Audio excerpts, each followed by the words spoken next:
रामगढ़ का जमींदार टोडराम तेनालीरामन का परम मित्र था। उसके 3 पुत्र थे।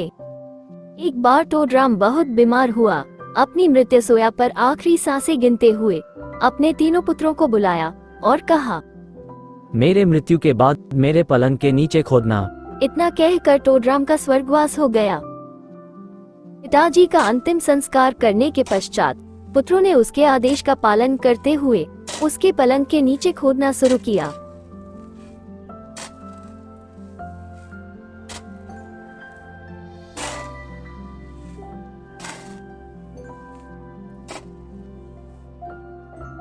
जमीन में से एक के ऊपर एक रखे 3 मटके निकले।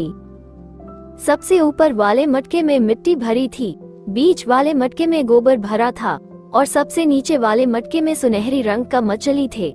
और इन तीनों मटकों के नीचे एक छोटा सा बैग था जिसमें 10 सोने की अशरफियां रखी थी।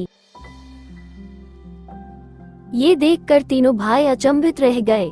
मुझे यकीन है कि इन तीनों मटकों के द्वारा पिताजी हमें कोई संदेश देना चाहते थे, लेकिन वो संदेश क्या है? तीनों भाई बहुत देर तक अपने दिमाग के घोड़े दौड़ाते रहे पर किसी नतीजे पर नहीं पहुंच सके। अंत में उन्होंने तय किया कि वे इस मामले में तेनालीराम से सलाह मशवरा करेंगे। तेनालीराम के पास जाकर उन्होंने पूरी बात बताई और सलाह मांगी।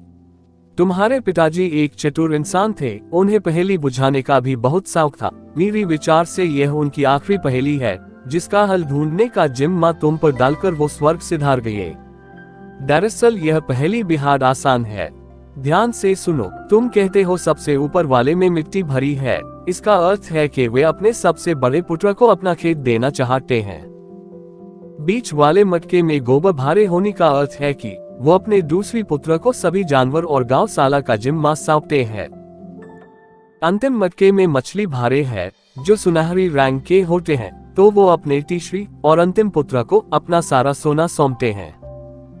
तेनालीराम की बात सुनकर तीनों भाइयों के बांचे खिल गए। जायदाद के बंटवारे का अनोखा तरीका ना कभी किसी ने देखा था ना सुना था, परंतु एक चीज तो अभी बची थी। तीनों मटकों के नीचे 10 सोने की अशरफियां निकली थी। वे किसका है? तुम्हारे पिताजी अत्यंत दूरदर्शी और समझदार थे। उन्हें पता था कि तुम अपनी समस्या का हल ढूंढने के लिए मेरे पास आओगे। यह जो 10 अशरफियां है वो मेरी फीस है।